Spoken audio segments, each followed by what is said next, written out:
नमस्कार दोस्तों, स्वागत है आपका हमारे YouTube चैनल मल्टीटास्क क्लासेस पर। दोस्तों, आज की इस वीडियो में हम त्रिभुज के प्रमेय नंबर 4 पर चर्चा करेंगे। इसके पहले हमने 3 प्रमेय पढ़ा है, जिसमें थेल्स प्रमेय का विलोम, अभिलाक्षणिक गुणधर्म 1। आज डिस्कस करेंगे अभिलाक्षणिक गुणधर्म नंबर 2 पर। क्या कहता है दोस्तों अभिलाक्षणिक गुणधर्म नंबर 2? कह रहा है अभिलाक्षणिक गुणधर्म नंबर 2 कहता है कि यदि किन्हीं दो त्रिभुजों की संगत भुजाएं समान अनुपात में हो, मतलब यदि किसी त्रिभुज की संगत भुजाएं अनुपातिक हो तो वे दोनों त्रिभुज क्या होंगे? समरूप होंगे।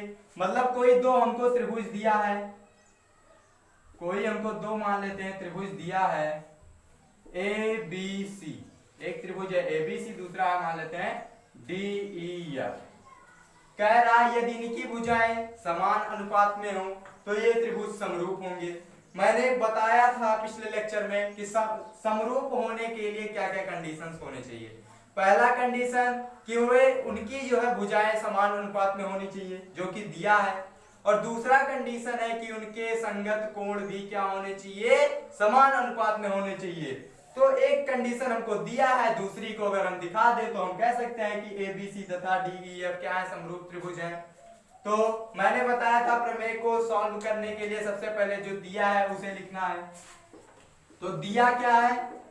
दिया है दो त्रिभुज हैं, दो त्रिभुज ए बी सी तथा त्रिभुज डी ई एफ में क्या है? A B upon D E बराबर है ए सी अपान डी एफ बराबर है बी सी अपान ई एफ के। मतलब कि इनके संगत भुजाएं क्या हैं? समान अनुपात में हैं। तो अगर हमको करना क्या है, इनके अगर कोण भी हम समान अनुपात में कर दें तो हम कह सकते हैं कि ए बी सी और डी ई एफ समरूप हैं। बिल्कुल भी टेंशन लेने की जरूरत नहीं है दोस्तों, बहुत ही आराम से सॉल्व होगा। हमें सिद्ध करना है कि त्रिभुज ए बी सी तथा त्रिभुज डी ई एफ समरूप हैं, यही चीज हमें सिद्ध करना है। तो थोड़ा सा रचना कर देते हैं, बिना रचना के हम इसको डायरेक्टली सॉल्व नहीं कर सकते हैं, तो इसके लिए कुछ रचना इंपॉर्टेंट है, तो कर देते हैं रचना। दोस्तों, अगर मैं यहां पर एक ऐसी रेखा खींच दूं, ऐसी रेखा कि जिससे मान लेते हैं कोई रेखा खींच दिया PQ, मान लेते हैं एक रेखा खींच दिया PQ जो DE तथा DF को प्रतिच्छेदित कर रही है। और ये जो PQ हमने इस प्रकार खींचा है कि AB बराबर है DP के।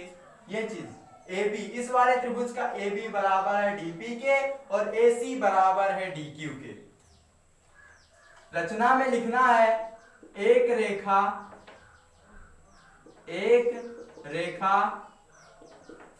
PQ इस प्रकार खींचा कि AB बराबर है DP के, AC बराबर है DQ के।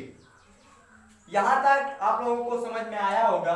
तो ये हमने रचना करी, और रचना के बाद हम आते हैं उपपत्ति पर, अपना प्रूफ पर। कैसे प्रूफ करेंगे ये चीज? तो दोस्तों आप लोग यहां तक नोट कीजिएगा।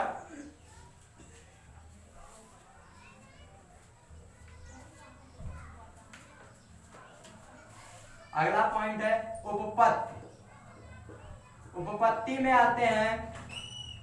हम कह सकते हैं, देखिए ये AB बराबर है DP के, AC बराबर है DQ के, और हमको कुछ AB अपान DE बराबर दिया था, AC अपान DF बराबर दिया था BC अपान EF के। हम कह सकते हैं कि AB अपान DE बराबर था AC अपान DF के। ये चीज क्या था? दिया है। आप लोगों को हम लिखा भी चुके हैं। और हमने क्या किया था, रेखा इस प्रकार खींचा था कि ए बी बराबर था डीपी के। तो हम यहाँ पर ए बी के स्थान पर डीपी लिख सकते हैं कि नहीं लिख सकते हैं? बिल्कुल लिख सकते हैं। तो ए बी के स्थान पर हम लिख देते हैं डीपी, डीपी अपान डीई, डीपी अपान डीई बराबर है एसी के जगह पर हम डी क्यू लिख सकते हैं, क्योंकि हमने रचना इसी प्रकार करी है। तो यहाँ पर लिख रहे हैं एसी की जगह पर हम लिख दे रहे हैं डी क्यू अपान डी एफ। ये चीज कहां से दोस्तों? रचना से, रचना से, रचना में हमने ये चीज बताया था आप लोगों को। तो ये चीज आप लोगों को दिखाई दे रहा होगा कि डीपी अपान डीई बराबर हो गया डी क्यू अपान डी एफ के, डीपी अपान डीई बराबर हो गया डी क्यू अपान डी एफ के। और दोस्तों हम इसको जब ये चीज बराबर हो गया तो हम एक चीज लिखने जा रहे हैं, ध्यान से देखिएगा उसे, P Q parallel E F के, P Q parallel E F, ये रेखा पैरेलल हो गई इसके। कहां से दोस्तों? इसको हम पहले भी प्रूव कर चुके हैं। कहां से? थेल्स प्रमेय का विलोम, प्रमेय नंबर 2 हमारा यही चीज तो था। तो ये चीज जब हम प्रूव कर चुके तो हम कह सकते हैं कि कोण E बराबर है, कोण E बराबर मतलब कोण DEF, इसको हम कोण E कह दिए, ये वाला कोण बराबर है इस वाले कोण के। कोण E बराबर है कोण DPQ के, कोण E बराबर है कोण DPQ के, क्योंकि ये रेखा जो है ये पैरेलल है इसके, इसीलिए हमने कह दिया कि ये क्या है, इनके कोण बराबर हैं। तो दोस्तों यहां तक आप लोग नोट कीजिए। हाँ तो दोस्तों हमने प्रूव किया कोण P बराबर कोण E के तथा कोण Q बराबर कोण F के हो जाएगा।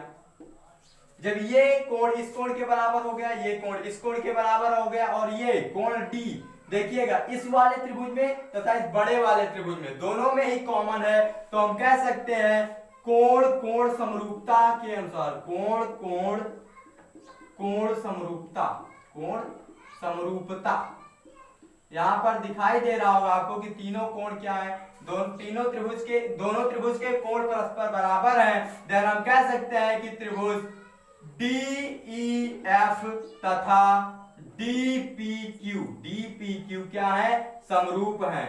DQPE चाहे लिख दें, क्या है, समरूप हैं। मतलब कि हो गया त्रिभुज DPQ और DEF समरूप हो गए। और जब ये त्रिभुज और ये त्रिभुज समरूप हो गए तो हम कह सकते हैं कि DP अपान DE बराबर होगा PQ अपान EF के, PQ अपान EF के। ये समरूपता का नियम कहता है दोस्तों।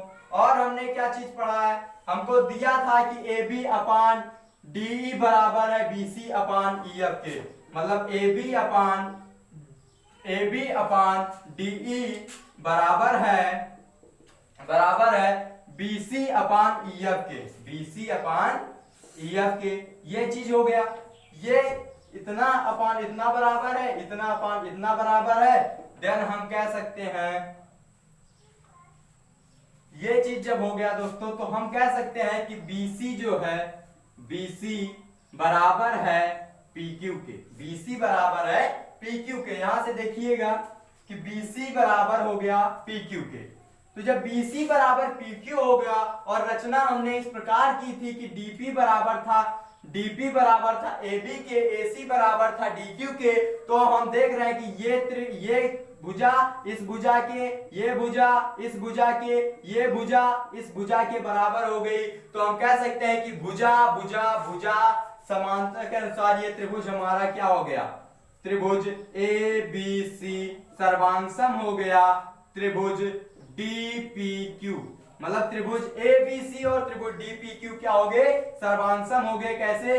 भुजा भुजा भुजा से, भुजा भुजा भुजा से, क्योंकि दोनों की भुजाएं क्या हो गई, दोनों की तीनों भुजाएं बराबर हो गई। और जब तीनों भुजाएं दोनों की बराबर हो गई, ये सर्वांगसम हो गया। और हमको दिया था पहले, दिया क्या था दोस्तों, दिया था कि हमने सिद्ध किया था कि त्रिभुज DPQ समरूप था त्रिभुज DEF के, त्रिभुज डी ई एफ के, डी ई एफ के। ये चीज हमने प्रूव किया था, ये हमारा सर्वांग हो गया। तो इससे हम कह सकते हैं एबीसी बराबर हो गया डीपीक्यू के। देन हम डीपीक्यू की जगह पर हम एबीसी लिख सकते हैं, मतलब त्रिभुज ए बी सी बराबर है त्रिभुज डीपीक्यू के। देन मतलब तो त्रिभुज ए बी सी तथा त्रिभुज डी ई एफ समरूप होंगे। यही चीज हमें सिद्ध करना था। तो ये हो गया हमारा हैंस प्रूव्ड। मैं आशा करता हूं दोस्तों आप लोगों को जरूर समझ में आया होगा। अगर कहीं भी डाउट है तो कमेंट बॉक्स में जरूर बताइएगा। आपके डाउट को क्लियर करने का हम भरपूर प्रयास करेंगे। Thank you.